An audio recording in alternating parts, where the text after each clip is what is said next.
The world does not return to you with a sound, but with a smell. It's a thick, cloying sweetness that clings to the velvet curtains and suffocates the air in your small, windowless chamber. The ghost of last night's party, wilted flowers, spilled wine that has soured on the carpet, the smoky ghost of 100 extinguished candles, and the lingering, expensive perfume of strangers. It's the smell of decay masked by decadence. You lie still. A silk sheet, a courtesy you are supposed to be grateful for feeling unnervingly heavy on your skin. Your body is a map of dull aches, a testament to a performance you were forced to give. You were an object of beauty, a living statue placed just so for the amusement of others. Your muscles screaming from holding a pose for hours while men with soft hands and dead eyes discussed philosophy around you. You stare at the gilded patterns on the canopy above, trying to lose yourself in their intricate loops, trying not to inhabit the body that lies beneath them. The door opens without a knock. You don't need to turn to know who it is. Monsieur Renault's presence changes the very atmosphere of a room. He doesn't walk, he glides, a phantom in polished black shoes. You hear the soft clink of a porcelain water jug being placed on the washstand. He says nothing. He doesn't need to. His silence is a far more potent instrument of control than any whip or shout. He moves to the dressing table, his long, pale fingers adjusting a silver-backed brush by a fraction of an inch, making it perfectly parallel to a row of perfume vials.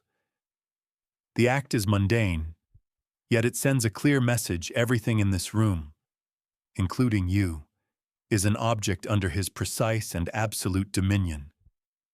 You are a part of the decor, and he is the one who arranges it.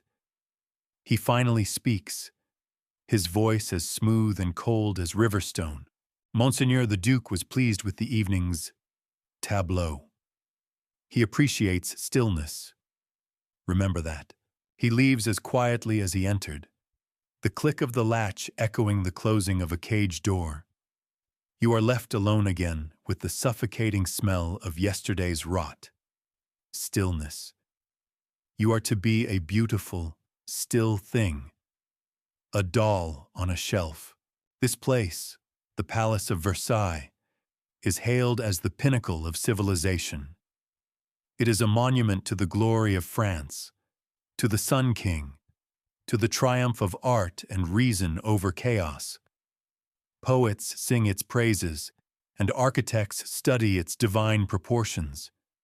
They speak of an era of enlightenment, of philosophy, of elegance. This is a lie, or rather, it is a truth built upon 1,000 silent, invisible lies. The exploitation you endure is not a flaw in this glorious system. It is a vital, necessary feature of it. For the gilded halls to gleam, someone must polish the floors on their knees.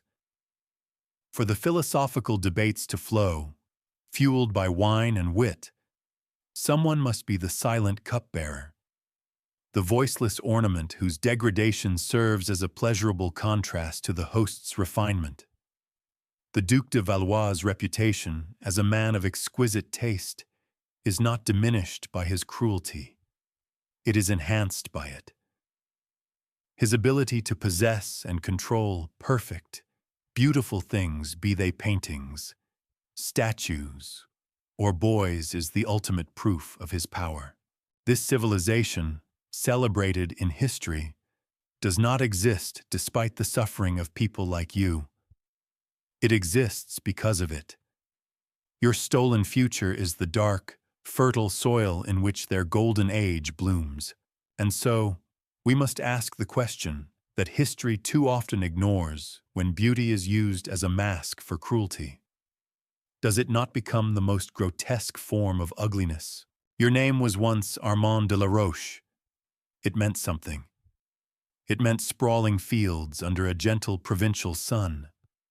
The weight of your father's signet ring, the proud, if slightly crumbling, legacy of your family line. You were the son of a baron. You were taught to read Ovid, to compose passable poetry, to play the harpsichord with a light, sensitive touch. You were taught about honor. Honor did not save your father. It was not a grand betrayal on a battlefield or a noble, catastrophic debt. It was quieter and far more venomous. It was a rumor. A whispered word in the right ear at court, a suggestion of heresy. A hint of sympathy for the Huguenots, planted by a rival who coveted your family's land. In the court of the Sun King, suspicion is a disease, and once it touches a name, it rots from within. Your father was not tried. He was merely forgotten. Royal commissions dried up, invitations ceased. Creditors who had once been patient grew claws. Your ruin was not a storm. It was a slow, creeping frost. The theme of your family's fall was not injustice, but the crushing weight of necessity. We have no choice. Armand, your father had said, his voice thin as autumn leaves. This is to protect the family name. But the name was already dead. The last time you saw him, he stood in his study, the room smelling of old paper and defeat. He couldn't meet your eyes. Instead, he pressed the family signet ring into your palm, his fingers trembling. Be brave, he whispered, though what he meant was, forgive me. That small, heavy piece of gold was a paradox in your hand, a symbol of the very honor that had proven worthless. A final, loving gesture from the man who was sacrificing you to save an empty house. The journey to Versailles was not made in chains. That, you learn, is a crude method for common prisoners. You are an asset, a delicate piece of art being transported. You rode in a cramped but well-appointed carriage, accompanied by a man in sober gray clothes, who introduced himself simply as an agent of your father's new patron.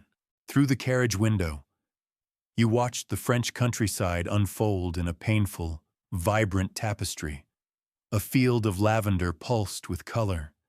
A river glittered under the sun. A flock of birds soared in a sky of impossible blue. Every glimpse of this boundless, beautiful world was a fresh torment, a reminder of the cage that was tightening around you.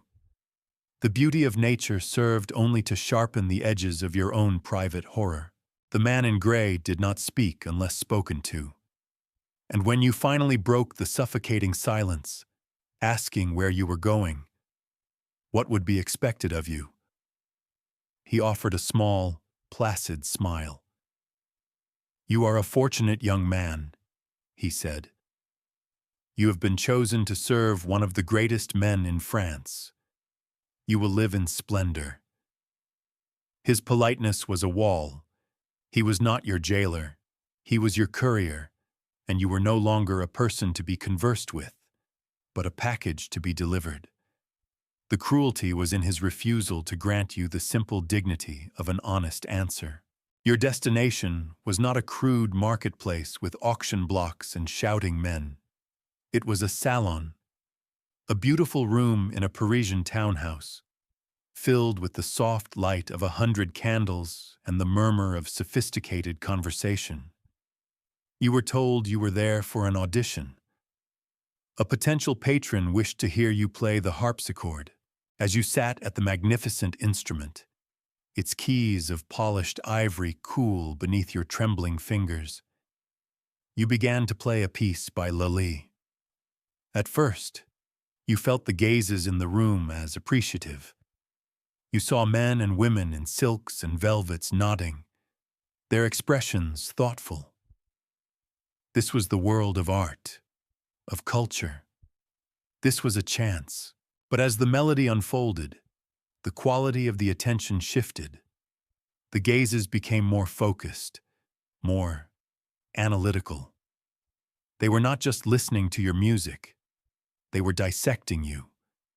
They noted the line of your jaw, the slenderness of your fingers, the way your hair caught the candlelight. You were no longer an artist demonstrating a skill. You were an object being appraised. Then, you felt one gaze lock onto you, cutting through the others. Across the room, a man stood, holding a crystal glass of wine. He was handsome, immaculately dressed, with eyes that were a peculiar shade of winter gray. Duke Philippe de Valois. While others looked at you with passing interest or mild curiosity, he looked at you with the absolute, unwavering certainty of a collector who has just discovered a rare and perfect specimen. His eyes did not see a boy or a musician. They saw a beautiful thing that he would soon own. In that single, predatory gaze, every last sliver of your hope for a new life dissolved into cold, sickening dread. You never heard the bidding. The transaction that sealed your fate happened not with the clash of coins, but with the whisper of words in an adjoining library. You were left alone in the salon, the echo of the harpsichord still hanging in the air. You felt like a ghost, invisible, while the living decided your future. Finally, the man in gray, the courier, emerged from the library, a look of profound relief on his face. He avoided your eyes. He had delivered his package. Then, another man approached you, tall, thin, with an unnerving stillness. Monsieur Renaud. He was the Duc de Valois' premier valet de chambre. He did not smile. He simply looked at you, his eyes taking in every detail. He reached out and took your right hand. It was not a handshake. He turned your palm upwards, his thumb brushing lightly against your skin. Soft hands, he murmured, his voice barely audible. Unblemished. They have not known labor. Monseigneur finds that pleasing. In that moment, a strange detachment washed over you. You looked at your own hand, lying there in his, as if it belonged to a stranger. You saw the pale skin, the faint blue of the veins, the carefully tended nails. These were the hands that had once learned to hold a quill, to draw a bow across a cello's strings. Now, their only value was their softness, their uselessness. This was the first lesson in your new life to survive. You would have to learn to watch your own humiliation from a great and silent distance. You had to become a spectator to your own life. Your first steps into the Palace of Versailles were an assault on the senses. It was not just the overwhelming scale of the architecture, the dizzying gleam of gold leaf and crystal, the endless succession of polished marble floors reflecting a distorted version of yourself back at you. It was the noise, a constant, performative hum of rustling silk, clicking heels, practiced laughter, and whispered intrigue. Everyone was playing a part. Everyone was watching everyone else. Renaud led you through the grand public halls, into the Duke's private apartments. Here, the splendor was even more concentrated, more suffocating, and there, in the center of the main receiving room, you saw it, the detail that solidified your terror. In a magnificent, ornate cage of silver and gold, sat a small, exotic bird with feathers of brilliant blue. It sang a melody so pure and beautiful it broke your heart. And as it sang, it fluttered restlessly, its tiny claws skittering on the perch, its head darting back and forth, forever measuring the dimensions of its prison. A gilded cage, that is what this was. Later that day, you passed another young man in a hallway. He was dressed, like you, in the simple but elegant livery of the Duke's household. He was perhaps a few years older, his face handsome but for the hollows under his eyes. It was Julian. He didn't look at you. His gaze was fixed on a point on the far wall, an empty, thousand-yard stare that seemed to look through the gilded wallpaper and into nothingness. It was not a look of anger or sadness. It was a look of profound absence, and in that vacant stare, you saw a horrifying prophecy of your own future. Your training was conducted by Renaud, not in a dungeon, but in a beautifully appointed library. He never raised his voice. He used language as his primary tool of control, weaving a tapestry of euphemisms that was both beautiful and terrifying. "You are not a servant, Armand," he said, polishing a pair of spectacles with a piece of silk. "Servants are for coarse labor. You are a protégé, an adornment. Your purpose is to be a source of pleasure and tranquility for Monseigneur." He explained your duties. You were to be available at all hours. You were to learn the Duke's tastes in music, in poetry, in wine, in companionship. You were to be a silent, graceful presence at his parties, a living work of art. You were to anticipate his moods, to soothe his frustrations, to be whatever he required you to be. "The Duke is a great man," Renaud continued, his voice smooth and hypnotic. "He is a patron of the arts, a philosopher, a friend to the king. To be in his confidence, to have his favor, it is a great honor." The words protégé, adornment, honor were like gilded bars, prettier than iron but no less confining. You felt a flicker of your old self, a spark of defiance. You opened your mouth to ask, "But what if I refuse?" Before you could speak, Renaud looked up, his eyes meeting yours for the first time. They were completely devoid of emotion. "Monseigneur values beauty above all else," he said softly. "He finds discontent to be the most unsightly of blemishes. It mars the composition. Do try to remain beautiful, Armand." The threat was not in what he said, but in what he left unsaid. Ugliness, he implied, would be scraped from the canvas. You understood. Your will was a blemish he was here to erase. The masquerade balls were the pinnacle of Versailles' artifice. Behind masks of silk and porcelain, identities blurred, and the rigid etiquette of the court could be relaxed. It was here that the raw depravity of this world festered beneath a veneer of wit and fantasy. You were dressed as a character from mythology, a beautiful youth touched by the gods. Your costume was exquisite, your face painted, your role to be a silent, decorative presence near the Duke. At the start of the evening, the air was filled with clever conversation. A man wearing the mask of a stoic Roman philosopher complimented the Duke on his recent acquisition of a rare manuscript. He spoke eloquently about the virtues of reason and self-control. As he spoke, his hand came to rest on your shoulder. You stood perfectly still, as you had been taught. But as the night wore on and the wine flowed, the philosopher's grip tightened. His fingers, unseen beneath the folds of his toga, dug into the muscle of your shoulder, a small, secret act of cruelty. He continued his high-minded discourse on virtue, his voice never changing, while he inflicted a steady, grinding pain upon you.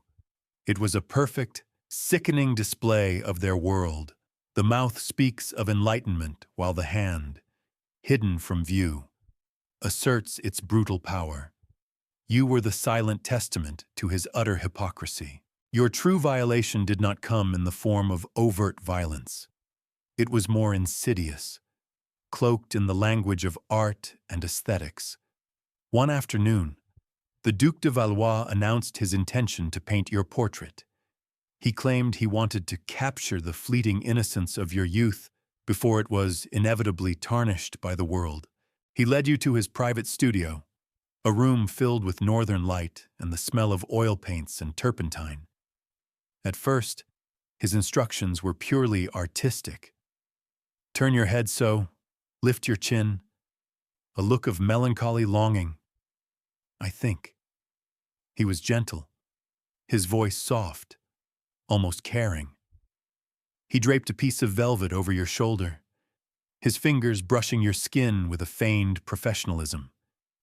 He was lulling you into a false sense of security, dismantling your defenses with a performance of artistic sensitivity. Then, the touches began to linger. The corrections to your posture became more intimate. He was no longer just the artist. He was the proprietor, inspecting his purchase.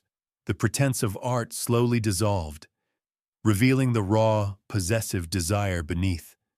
He spoke of capturing your essence, but what he was doing was claiming your soul. The final, devastating act was a violation not just of your body, but of your trust, your hope, and your very sense of self. When it was over, you were left in the silent studio, the portrait on the easel a half-finished mockery. You felt a profound and chilling emptiness, the cold realization that your humiliation was, to him, just another form of art. Hope is a dangerous weed in the Duke's garden. You learned this from Luke. He was newer than you, and the fire of his defiance had not yet been extinguished. He refused a demeaning order from a drunken guest at a late-night gathering. It was not a loud refusal, just a quiet, firm shake of the head. His punishment was not a public flogging. That would be too crude, too theatrical for the Duke's tastes. Luke simply disappeared for 3 days. The other protégés, you, Julien. Etienne said nothing. We moved through our duties in a state of heightened, silent terror. When Luke was finally returned to the servants' quarters, he was physically unharmed. His livery was immaculate, his hair perfectly coiffed. But he was gone. He would not speak. He would not meet anyone's eyes. And if anyone moved too suddenly near him, his entire body would flinch with a violence that was horrifying to witness. The message was brutally clear: you can fight, but we will not break your body. We will simply erase you. We will hollow you out and leave the beautiful shell for all to see.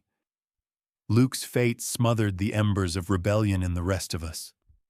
It did not inspire hatred. It inspired a deep, pragmatic terror. Survival became a science of capitulation. Julien perfected his art of dissociation, his eyes always focused on a distant, invisible point. Etienne, the former artist's apprentice, retreated into a world of silent, frantic sketching on stolen scraps of parchment, his hands the only part of him that still seemed alive. And you learned to become quiet, a profound, internal quiet, where you could retreat and observe your own life without having to feel it. The most effective tool of your destruction was not a whip, but a word. One evening, as you were lighting the candles in his library, the Duke looked at you thoughtfully. "Armand," he said, tasting the name as if it were a common wine. "It is too solid, too earthly. It does not suit you." He smiled, a thin, cruel curving of his lips. "I shall call you Zephyr, the west wind, something beautiful and transient and utterly without substance." From that day on, you were Zephyr. Renaud enforced it. The other boys were forced to use it. At first, hearing it was like a physical blow, but the true horror was how quickly it began to feel normal. The name Armand started to sound strange in your own head, a relic of a life that no longer belonged to you. The final severing happened at a small dinner party. A visiting dignitary, an older man who did not know the house rules, addressed you as Armand. The table fell silent. The Duke laughed, a light, charming sound that was colder than ice. "Oh, no, my dear Baron," he corrected gently. "We have no Armand here. This is Zephyr. He belongs to the air now. He has no name, no family, no past. He is simply here for our delight." In that moment, you felt your past dissolve. When they take your name, what is left to anchor you to the person you once were? You are a ghost, a whisper, a thing, a gentle west wind that can be commanded to blow in any direction your master desires. The Duc de Valois saw no contradiction between his refined tastes and his private depravities. In fact, he believed they were intertwined. One evening, he led you to a newly acquired painting, a Baroque masterpiece depicting the martyrdom of Saint Sebastian. The saint's face was turned to the heavens, an expression of ecstatic agony on his features.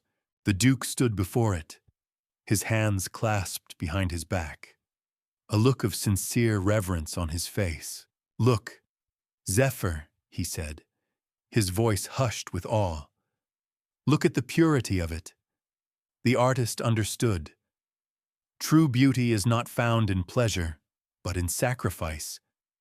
It is in the moment of sublime suffering that the soul is stripped bare and becomes transcendent. As he spoke these words, his hand rested on the back of your neck, his thumb stroking the skin in a gesture of absolute, unquestioned ownership. He was lecturing you on the nobility of suffering while being the direct architect of your own. In his mind, he was not a monster. He was an artist, a philosopher, and you were his canvas. He was not destroying you. He was elevating you, turning your pain into something beautiful, something worthy of his appreciation. It was the ultimate act of moral gymnastics, a perfect, self-serving lie that allowed him to be both a connoisseur of saints and a creator of victims. To survive, you mastered the art of absence. You trained yourself to detach your mind from your body, to retreat into a small, silent, fortified space deep within yourself while your physical form went through the motions. You could serve wine, hold a pose, endure a touch, and feel nothing. Your eyes would adopt that same vacant, distant gaze you once saw in Julian. It was a skill, honed through terror and necessity. At first, this psychological flight was a conscious act of will, a desperate escape. But over the years, the escape became the destination. The line between the performance of emptiness and the reality of it began to blur. The quiet room in your mind, where you used to hide, became your entire world. You were still alive. You were breathing. You were beautiful. But you began to wonder if your soul had not already died, quietly and without witness, long ago. Was this skill a form of survival, or was it simply a slower, more methodical form of suicide? In that house, your only allies were the other boys who shared your fate. You had a fragile, unspoken bond built on shared glances and mutual understanding. But the Duke, with Renault's quiet guidance, knew how to turn even that small comfort into a weapon against you. One spring, the Duke announced he would be retiring to his country estate for the summer. He would take only one of his protégés with him. It was presented as a great privilege and escape from the oppressive heat and politics of Versailles. It was a chance to breathe. He summoned you to his study. Etienne, the fragile artist, had been weeping again. Luc was still a hollowed-out shell. Julian was as cynical as ever. The Duke looked at you, a thoughtful, analytical expression on his face. "You are the most sensible of them, Zephyr," he said. "You understand the nuances of this household. Tell me, which of your companions is most deserving of this respite, whose temperament would be most pleasing to me in the country?" It was a trap of exquisite cruelty.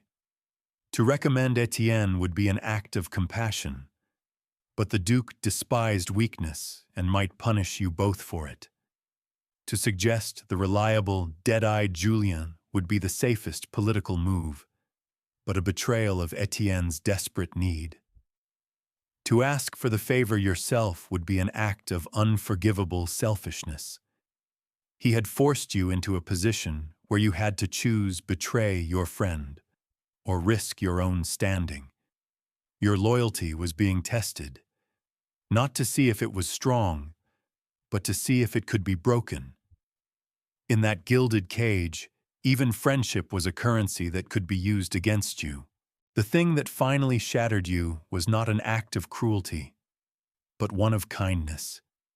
You fell ill. A fever that left you weak and trembling in your small chamber. You expected anger, annoyance at your inconvenient humanity. Instead, the Duc de Valois surprised you. He dismissed Renaud and tended to you himself. He brought you cool water, bathed your forehead with a soft cloth, and read you poetry in a low, soothing voice. For 2 days, he was gentle, attentive, almost paternal. And in your weakened state, you allowed a treacherous seed of hope to take root. You allowed yourself to believe that somewhere beneath the monster, there was a man. You mistook his possessiveness for care. On the 3rd day, your fever broke. He came into your room and saw you sitting up, the color returning to your cheeks. He smiled, a genuine, warm smile that reached his eyes. "Excellent," he said, his voice bright. "You are looking much better. I was so afraid my favorite toy was broken." Toy, the word echoed in the sudden, ringing silence of the room. It was not said with malice. It was said with the simple, unthinking honesty of a man stating a fact. All that gentleness, all that care, it was the same concern one would show for a prized clockwork bird that had stopped singing. The calculated performance of kindness was infinitely more devastating than any physical blow. The last, brittle thread of your spirit did not just fray, it vaporized. From that moment on, your compliance was no longer a strategy. It was all that was left. Years passed. You became the perfect Zephyr, graceful, silent, empty. You had built a fortress of numbness around your heart, and it was impenetrable. Until one evening, a visiting violinist performed for a small gathering in the Duke's salon. He played the courtly music of Lully and Corelli perfectly. But for an encore, he played something different, a simple, rustic folk melody from the provinces. You did not know the name of the tune, but your soul did. It was a song from your home. A song your mother used to hum as she tended her roses in the garden of the estate you no longer had a right to remember. The memory did not drift back.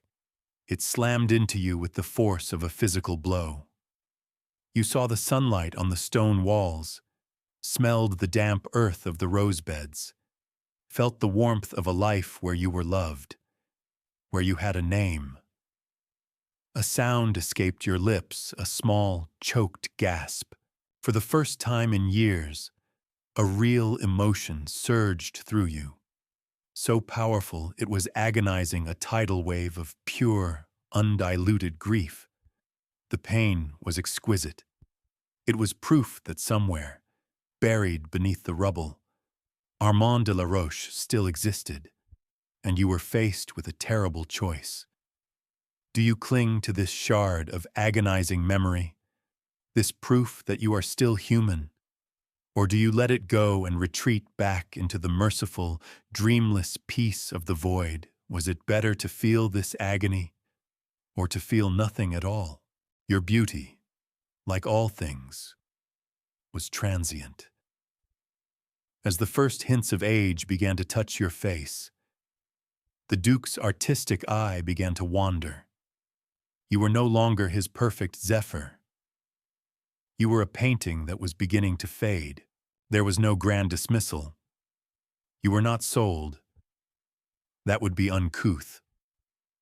One day, Renaud simply informed you that your services had been gifted to a distant, less favored cousin of the Duke, who operated a mercury mine in the north, a place where inconvenient people were sent to be forgotten by the world. Your death was not dramatic. It was a slow, chemical erasure. The poison from the mines seeped into your bones, stole the breath from your lungs, and clouded your mind. You died in a squalid barracks, surrounded by the ghosts of other men political prisoners, disgraced soldiers, failed artists. Your end was a quiet, anonymous fading, witnessed by no one of consequence. In your final hours, the man lying on the cot next to you, a former poet whose hands trembled too much to write, took your hand. His own was little more than bone. "What was your name?" he rasped, his voice a dry whisper. "Before." "What was your real name?" You summoned the last of your strength, the final ember of defiance. "Armand," you whispered. "My name was Armand. I will remember it," the poet promised, a tear tracing a clean path through the grime on his cheek. It was the only eulogy you would ever receive. It was a final, desperate act of rebellion to have your name spoken, to have your story remembered, however briefly, before you were consumed by the darkness. Do not make the mistake of thinking this story is sealed in the past. Do not confine it to the gilded halls of Versailles and believe that we, in our enlightened age, are beyond such things. The nature of cruelty has not been abolished. It has simply evolved. It has become more sophisticated. The gilded cages are no longer made of gold and silver, but of economic dependency, of psychological manipulation, of social pressure, of digital isolation. The euphemisms have changed, but their purpose remains the same: to mask exploitation with the language of opportunity, to disguise control as care, to sell bondage as a lifestyle. The story of Armand, the boy who was renamed Zephyr and made into a beautiful, empty thing, is not over. It is being written today in countless hidden rooms, in broken homes, in sweatshops, in corporate hierarchies that value profit over personhood. The fundamental horror, the systematic stripping away of a person's identity and agency for the benefit of another, endures. Listen closely. Beyond the noise of our modern world, you can still hear the song of the caged bird. The story of the forgotten is a quiet one. It is your duty to hear it. It is your duty to remember their names.